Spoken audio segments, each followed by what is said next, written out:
풍요로운 삶을 사는 것이 지금 우리의 모습이죠. 먹는 것이나 편의시설이나 문명의 이기 혜택들을 우리가 비교할 수 없을 만큼 많은 것들을 누리고 있습니다. 그러면 이렇게 많은 물질적인 풍성함을 누린다고 할 때 우리 마음도 평안하느냐, 그에 비례해서 우리 마음도 더 여유가 있고 평안하느냐, 그렇지 않다는 것을 알게 됩니다. 오히려 더 많은 불안과 고통 속에 있다는 사실을 알게 되는데요, 한 정신의학자는 말하기를 현대인들이 끌어안고 있는 이 정서적인 불안은 몇십 년 전에 정신과에서 치료를 받아야 하는 환자 수준 정도다, 이렇게까지 이야기를 합니다. 아마 성도님들도 잘 아실 것입니다. 우리 자신이 왜 그렇게 불안하고 두려운지요. 그런데 이것에 대해서 하이데거라고 하는 철학자는 인간이 어디서 와서 어디로 가는지 모른 채 내 던져진 존재 인가닥에 불안할 수밖에 없다, 이렇게 말을 합니다. 내 던져진 존재, 그러니까 내 의사와는 상관없이 우주 한복판에 내가 던져진 거예요. 그러니 내가 여기에 왜 있는지 알 수가 없는 것이죠. 그러니 우리 인간 존재 자체가 그 안에 염려와 불안과 두려움을 끼고 살아야 할 수밖에 없는 인생이라는 것이죠. 그래서 이런 말을 합니다. 불안의 시대에 사는 절망의 사람들이 끊이지 않고 절규한다, 이렇게 말을 하죠. 그러면 이 하이데거라고 하는 사람은 얼마나 인간이 불안한 존재인지에 관하여서 말하는데, 인간을 인간으로 얘기하지 않고, 인간을 인간으로 부르지 않고 현 존재라고 부릅니다. 현 존재. 이 현 존재라는 말이 무슨 뜻이냐면 거기에 던져져 있어야 하는 상태의 존재, 자기도 모르게 거기에 던져져 있는 그 상태에 있어야 하는 존재를 현 존재, 이렇게 말하는 것입니다. 그러면 성경에서 사람, 특별히 신자에 대해서 무엇이라고 말하고 있습니까? 사람은 우연히 내 던져진 존재로 불안할 수밖에 없는 자가 아니다, 이렇게 말합니다. 특별히 신자에 대해서 말하기를 하나님께서는 하나님의 특별한 계획과 사랑하심으로 이 땅 가운데 보냄받은 존재다, 이렇게 말씀하고 있습니다. 아멘이십니까? 그렇다고 하면 우리가 우연히 던져진 존재가 아니라 하나님의 사랑과 계획 속에 우리 여기에 있게 된 존재라는 것을 알게 된다면 우리 자신에 대해서는 물론이요, 우리 주변의 환경과 삶의 정황들에 대해서 바르게 이해하고 그에 따라 합당한 반응을 보이게 될 것입니다. 다윗이 경험했던 바가 바로 이 부분이죠. 다윗이 저 블레셋 가드라는 지역, 블레셋은 도시국가입니다. 5개의 도시국가로 이어져 있는 도시국가죠. 그 블레셋의 가장 유력한 도시인 가드의 아기스 왕으로 망명하게 됩니다. 망명했던 이유가 어디에 있냐면 이 상황이 자신도 모르게 우연히 내 던져졌다고 하는 이 생각으로 망명을 선택하게 된 것입니다. 그러면 자기의 선택과 결정에 따라서 운명이 달라지니까, 그러니 내가 이 상황에서 어떻게 하는 것이 가장 현명한 일인가 라고 생각해 볼 때에 그가 블레셋으로 망명하는 것이 가장 현명해 보였습니다. 누가 좋으냐? 블레셋이 좋습니다. 왜? 적의 장수가 항복하고 귀화하니까 이제 두려울 것이 없어지죠. 그러면 블레셋에게는 이보다 더 좋을 수는 없죠. 이보다 더 좋을 수는 없다, 그렇죠? 사울에게도 좋습니다. 왜? 자기는 다윗 때문에 불안하여서 국가적인 정책을 세워서 다윗을 죽이려고 했습니다. 그런데 그 다윗이 눈앞에서 사라졌습니다. 없어졌습니다. 그러면 그의 통치는 안정되고 더욱 견고하게 될 것이죠. 사울도 좋습니다. 다윗에게도 좋습니다. 왜? 더 이상 쫓겨당하거나 죽음의 위협 속에 노출되어 있지 않을 수 있습니다. 그리고 망명하게 되면, 예전에도 많은 국가들이 그랬습니다. 적의 장수가 귀화해 오면 그에 대한 합당한 대우와 신분을 보장해 주었죠. 그러니 다윗도 안전하고 신분도 보장받을 수 있습니다. 다 좋습니다. 현명한 묘책이라고 할 수 있죠. 그러나 이것이 과연 하나님의 뜻에 부합한 것인지 아닌지는 정확하지가 않습니다. 다윗은 저 노베 있는 하나님의 성소에 들어가서 굶주림과 영적인 무기력을 해결했습니다. 그렇지요? 해결했습니다. 그리고 나와서 그가 블레셋에 망명하기로 결심을 합니다. 하지만 이 성경 전체에 대해서 하나님의 뜻에 부합하다 이런 말씀도 있지 않습니다. 다윗이 블레셋으로 망명하는 것이 정말 하나님이 원하시는 바냐 물었다고 여쭈었다는 말도 있지 않습니다. 하지만 이후에 사건이 진행되는 것을 볼 때에 다윗은 자신에게 있는 이 두려움을 피하고자 하나님의 뜻과는 전혀 상관없이 망명길을 선택한, 자기 운명은 자기가 주도한다고 하는 이 마음을 갖고 선택한 것으로 보이게 됩니다. 그렇게 자기 선택에 따라서 결정한 그 결과가 어떻게 되었습니까? 10절 말씀에 이렇게 되어 있죠. 그날에 다윗이 사울을 두려워하여 일어나 도망하여 가드왕 아기스에게로 가니. 그리고 12절을 보십시오. 어떻게 되어 있습니까? 12절에 PPT를 잘 보셔서 좀 띄워주시면 좋겠습니다.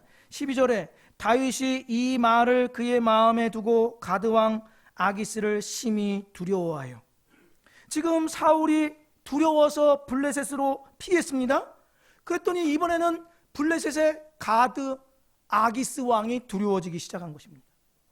두려움을 피해서 옮겨갔는데 사람과 환경은 바뀌었지만 두려움 자체는 없어지지 않았습니다. 해결되지 않았습니다. 대상만 달라질 뿐이지 근본 자체를 떨쳐낼 수가 없었습니다. 이스라엘에서는 사울이 두렵고 저 블레셋에서는 아기스가 두렵습니다. 여기 회사 김 부장을 피해서 이 회사로 갔더니 박 과장이 기다리고 있습니다. 박 과장을 피해서 미국으로 가니까 제임스가 어서 와, 미국은 처음이지, 우두둑 우두둑 기다리고 있어요.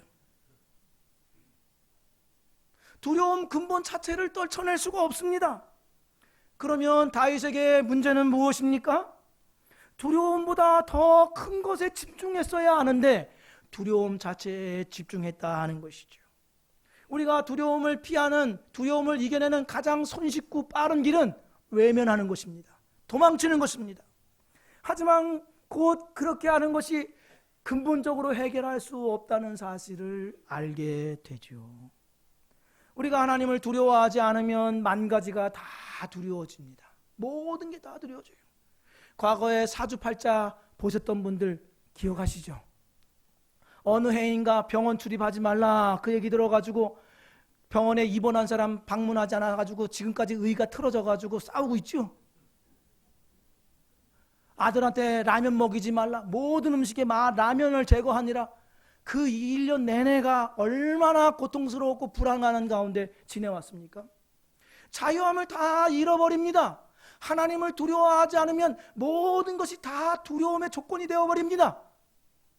그것만이 아닙니다. 신자에게 있어서는 자유롭지 못하다 이런 것만이 아니라 하나님을 대적하는 자리에 이르게 됩니다. 하나님을 대적하고 자기가 하나님으로부터 부름받은 고유의 사명과 본래의 자리에서 이탈하게 되는 것이죠. 두려움에 매여 있는 사람은. 이것을 이스라엘 백성 가데스 바네아 사건을 통해서 알 수가 있습니다. 이스라엘 백성이 저 애굽 바로 왕으로부터 구원받습니다.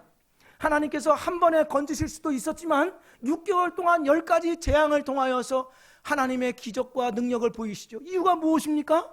만천하의 하나님의 영광을 드러내기 위함입니다.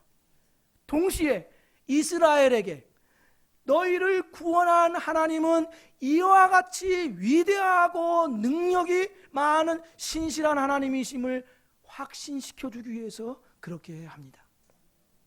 그럼에도 불구하고 이러한 하나님의 기적과 하나님 나라로 삼겠다고 하는 이 부름에 이들이 가데스 바네아에 도착했을 때 저 아낙 자손들의 철옹성과 같은 성벽과 철병기와 그들의 신장 크기를 바라보는 가운데 두려움에 사로잡히죠.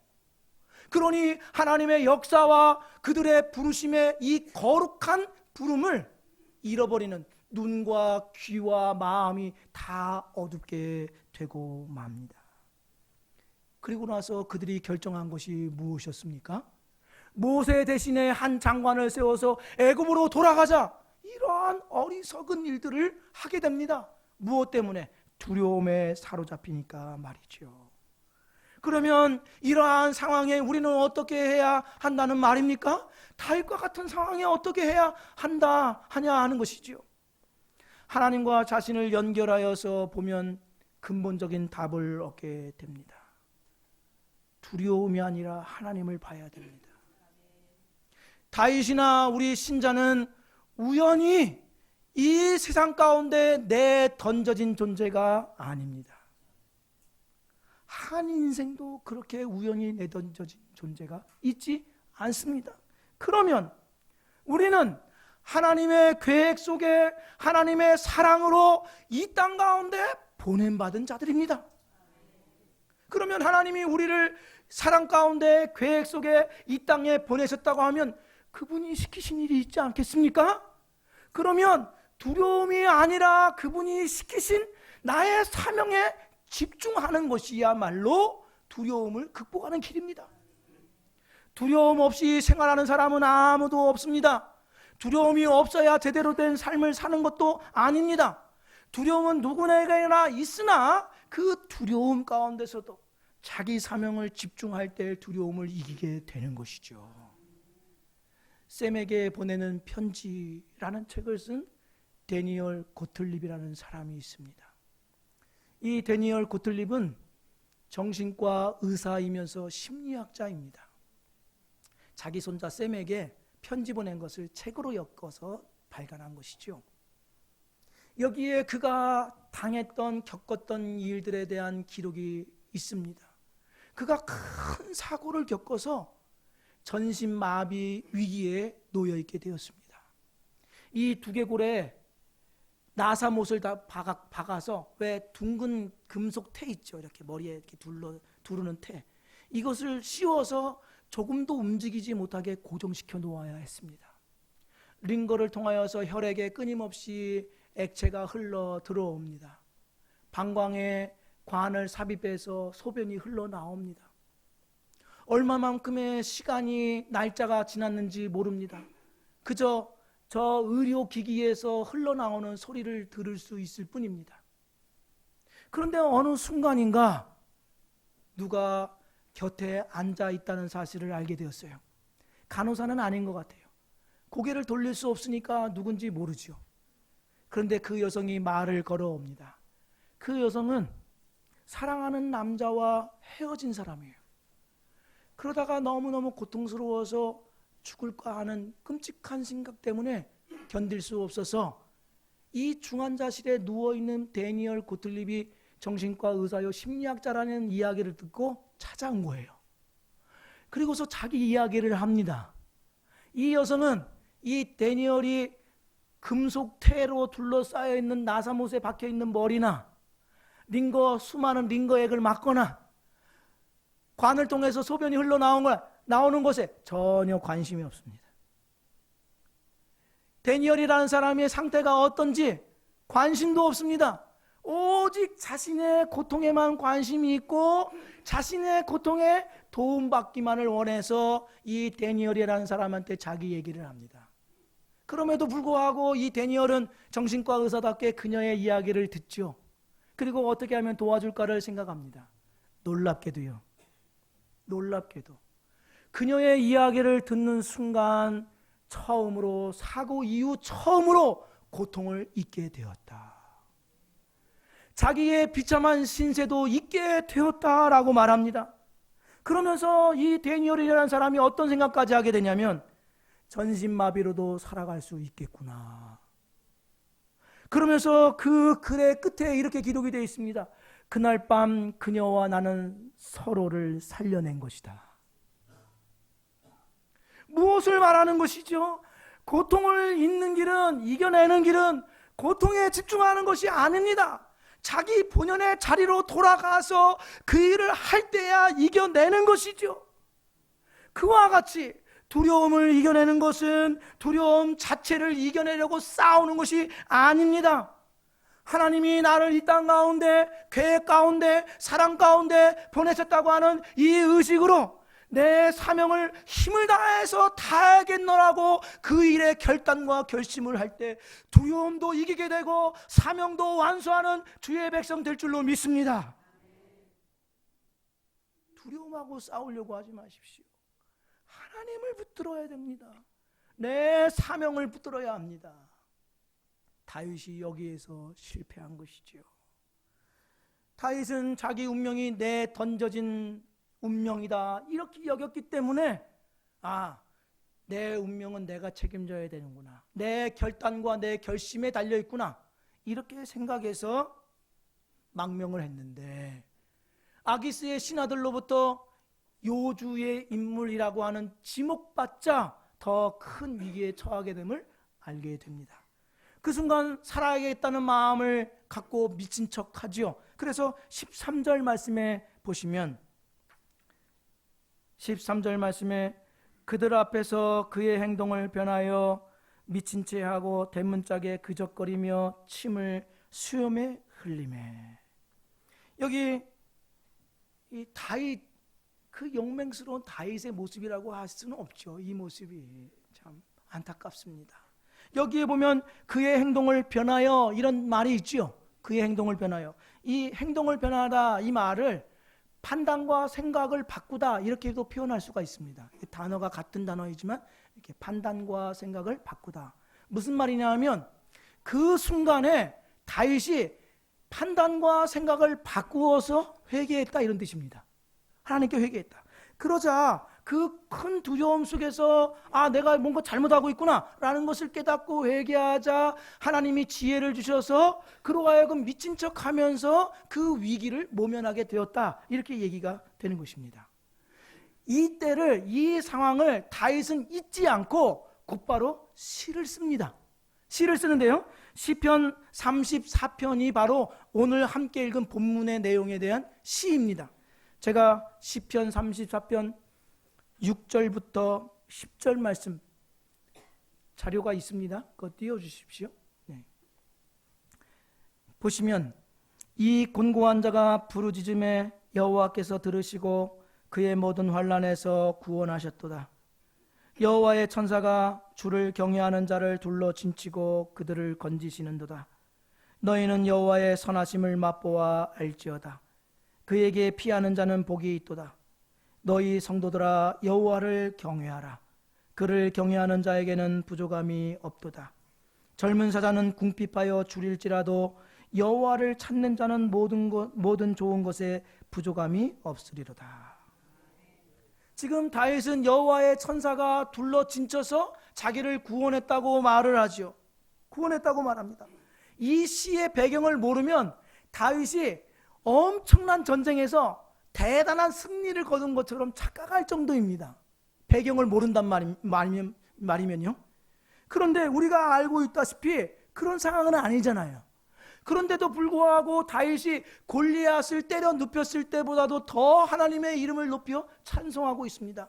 사실 개인적으로 볼 때는 다윗에게 이것은 흑역사예요. 흑역사. 감추고 싶고 말하고 싶지 않은 부끄러운 역사란 말이죠. 어떻게 용맹스러운 장수가 미친 척하고 침을 수염에 흘리면서 그적그적하면서 이거를 말할 수 있냐 이거지요. 그런데도 불구하고 자기의 수치스러움을 드러내면서도 하나님의 이름을 높여 찬송하고 있는 이유가 있습니다. 무엇일까요? 그 내용은 이렇습니다. 다윗은 블레셋의 아기스에게 망명하려고 했던 것은 순전히 자기의 선택과 결정에 의한 것이었습니다. 왜? 자기 운명이, 자기 이의 상황이 우연히 던져졌다고 생각했기 때문에 뭐라도 자기가 해야 되겠다는 생각에서 최선의 방책을 생각해낸 것이죠. 하지만 그런 결정이 어떠한 결과를 가져왔습니까? 더 큰 위기와 두려움을 불러오게 되었습니다. 그래서 자신이 묘책이라고 생각했던 그 방법을 되돌아보니까 오히려 어리석은 일이었고 멸망을 자초하는 일이었습니다. 그 상황을 빠져나와서 돌아보니까 소름이 돋도록 오싹한 그 사망의 그늘에서 하나님이 자기를 건져주셨구나, 이것을 알게 되어서 이 찬송을 하게 된 것입니다. 그러면서 더 중요한 것이 있습니다.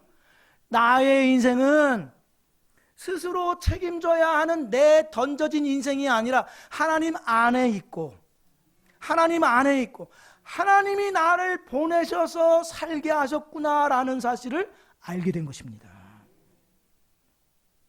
그는 어리석은 선택으로 사자굴에 들어가서 죽어야 해요. 멸망당해야 됩니다. 사망해야 합니다. 그런데 그러한 미련한 짓을 통해서 하나님이 어떻게 그것을 변화시켜 주셨냐면, 그로 인하여 부끄러움을 당했지만 하나님은 그 안에서 선을 이끌어내시고 선을 만들어 주셨어요. 보십시오. 11절에 다윗이 어떠한 생각을 가졌는가 보십시오.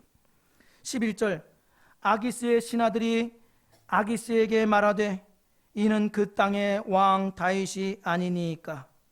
무리가 춤추며 그 사람의 일을 노래하여 이르되 사울이 죽인 자는 천천히요 다윗은 만만이로다 하지 아니하였나이까 한지라.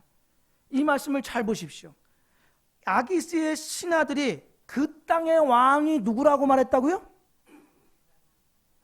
다윗이라고 말했잖아요. 그 땅은 이스라엘을 말해요. 이스라엘의 왕이 누구라고요? 다윗. 아니, 아기스의 신하들이 다윗이 기름 부은 것을 받아 보았습니까? 그 사실을 알고 있었습니까? 몰라요. 모릅니다. 그런데 아기스의 신하들, 그때의 국제 정세를 유력하게 파악하고 있어야 될 그들의 눈에는 이스라엘의 왕이 사울이 아니라 다윗이라는 거예요. 이 얘기를 듣자 다윗이 정신이 번쩍 난 것입니다. 왜냐하면 그동안 자신의 신분과 정체성에 대해서 잘 알지 못했습니다. 긴가민가 이랬습니다.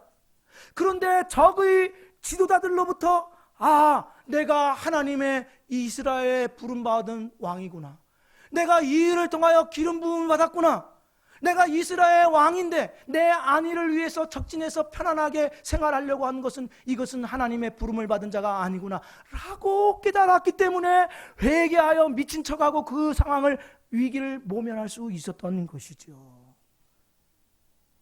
다윗의 어리석은 선택이 오히려 그의 사명을 확인하고 담대하게 그가 어떠한 길로 나아가야 될지를 알 수 있는 기회가 되게 하셨다는 것입니다. 이것이 신자입니다. 이것이 하나님을 믿는 예수 그리스도 안에 있는 자들의 운명인 것입니다. 세상은 내가 악한 것을 뿌려서 악한 것을 거둡니다. 고통을 거둡니다. 거기서 끝납니다. 신자도 똑같죠. 신자도 악한 것을 뿌리면 악한 것을 거두어서 고통을 당합니다. 그러나 신자는 거기에서 멈추지 않습니다. 하나님은, 하나님의 은혜 안에 있다는 것은 신자는 악한 것으로 인해 고통을 당하지만 그것을 이겨내게 하시고 그것을 오히려 선으로 만드시는 하나님의 역사를 보게 되는 것입니다. 이 하나님 은혜 안에 들어있는 것이 신자의 운명이고 우리의 인생이지요. 이 같은 진리를 야곱에게서 확인할 수가 있습니다. 야곱은 이삭과 에서를 속여서 장자권을 갈취했죠. 빼앗았습니다. 그가 뿌렸습니다. 악한 것을 뿌렸습니다. 그 결과가 무엇이었습니까? 20년 동안 생이별하여서 가족들과 떨어져 살아야만 했지요. 그리고 노예도 그와 같은 노예가 없을 정도로 험악한 인생을 살았습니다. 혹독한 대가를 치러야 했지요. 속이기 명수인 이 야곱에게 뛰는 자 위에 누구? 나는 자인 외삼촌 라반이 그로 하여금 거덜난 인생이 되게 합니다. 그래서 속이기 명수인 야곱이 이렇게 말합니다. 자기 인생을 가리켜서 나는 속은 인생이었고 억울한 인생이었다 이렇게 말합니다. 그러면 우리는 모두 다 이렇게 얘기하겠죠. 네가 뿌린 대로 거둬야지. 참 깨소금이다. 그래야 마땅하지 않겠어? 라고 얘기하죠. 이것이 세상입니다. 그런데 속여서 그 대가를 혹독하게 치러야 될 불행한 인생의 야곱에게 하나님이 찾아오십니다. 창세기 32장 24절 말씀해 보시면 이렇게 되어 있습니다. 야곱은 홀로 남았더니 어떤 사람이 날이 새도록 야곱과 씨름하다가, 여기 우리말에는 조금 명확하지 않은 부분이 있는데 메시지 성경은 이렇게 되어 있습니다. 어떤 사람이 그를 붙잡고, 어떤 사람은 하나님이고 그는 야곱입니다. 누가 누구를 붙잡았다는 겁니까? 하나님이 야곱을 붙잡았다는 거예요. 뭐가 아쉬워서 하나님이 야곱을 붙잡았다는 겁니까? 이것입니다. 하나님이 야곱으로부터 축복해달라는 말을 듣기까지 그를 붙들고 계신 겁니다. 그 말을 하기까지 야곱과 씨름을 하고, 그 말을 하기까지 그를 놓아주지 않고 붙들고 계신 것입니다. 그때서야 비로소 야곱이 하나님 저를 축복해 주세요 라고 할 때 기다렸다는 듯이 그를 축복하고 그의 이름을 이스라엘이라고 바꾸어주신 것입니다. 이분이 바로 우리의 하나님이십니다. 다윗이 어떻게 해서 다윗이 되었습니까? 사울이 아니라 어떻게 다윗이 하나님의 은혜의 왕국을 잘 드러낼 수 있는 적격자가 되었습니까? 다윗에게 인간적인 자질이 있죠. 좋은 점이 있습니다. 그것은 다 부차적인 것입니다. 하나님의 인자하심과 그의 자비와 사랑이 다윗을 붙들었기 때문에 다윗이 된 것입니다. 신자의 삶, 우리의 운명은 바로 이렇습니다. 우리가 우연히 내던져진 것이 아니라 다윗이 받았던 그 사랑과 신뢰 안에 동일하게 우리도 그 안에 있는 것이지요. 사실 두려움이라는 것이 환경이나 상황, 사람 때문에 일어나나요? 그거보다도 사실 우리 내면에서 일어나잖아요. 몸만 생겨났다 하면 두려움이 일어나서 여차하면 우리의 선택대로, 우리가 결정한 대로 아무렇게나 살 수 있는 그런 여지가 충분한 우리들이잖아요. 그럴 때마다, 그런 일들이 일어날 때마다 나 자신을 우리는 신뢰하지 못합니다. 본능적으로 나 자신은 믿지 못해요. 아마 성도님들도 그러실 거예요. 저도 제 자신을 믿을 수가 없어요. 제 자신을 어떻게 믿습니까? 믿을 수 없어요. 본능적으로 우리 스스로를 믿을 수 없고 책임질 수 없다는 것을 압니다. 그뿐만 아니라 우리는 어리석은 결과에 이끌릴 수밖에 없어 실패에 처할 수밖에 없는 인생인데, 하나님이 그 다윗의 실패까지 찾아가시고 야곱의 실패까지 찾아가신 것과 같이 우리에게 찾아오셔서 우리를 붙들어 주시더라 하는 것이죠. 붙들어 주시더라. 은혜의 포대기로, 은혜의 포대기로 우리를 폭 감싸 안아 주셔서 우리로 하여금 낭망의 자리에서 일어나게 하시고 실패의 자리에서 멸망하지 않고 하나님의 길을 걸어갈 수 있도록 도와주시는 분이 바로 하나님이십니다. 그리고서는 다윗이 이 고백을 하죠. 자기의 수치를 잊을 정도의 큰 고백. 젊은 사자는 궁핍하여 줄일지라도 여호와를 찾는 자는 모든 좋은 것에 부족함이 없으리로다. 이 고백이 우리의 고백이 되게 하실 분이 바로 하나님이십니다. 나는 어리석어서 악한 결과를 거둬들일 수밖에 없는 것이 세상이고 젊은 사자라면, 신자는 하나님이 그 멸망 자리에 그대로 두지 않겠다는 것입니다. 단단히 각오하셔야 됩니다. 하나님은 우리를 그냥 두지 않으십니다. 그 실패와 절망의 자리에서 이끌어내게 하실 것입니다. 정신 번쩍 차리도록 하나님이 이끄실 것을 기대하십시오. 그러니 내 인생보다 더 크신 은혜, 내 문제보다 더 크신 하나님의 역사, 그것을 바라보는 가운데 내 사명에 더욱 집중하십시오. 하나님이 주신 믿음의 길을 순종함으로 따라 나아가십시오. 그럴 때 두려움도 이기게 되고 우리의 사명도 완성하는 복된 생애가 될 줄로 믿습니다. 우리 다 같이 자리에서 일어나실까요?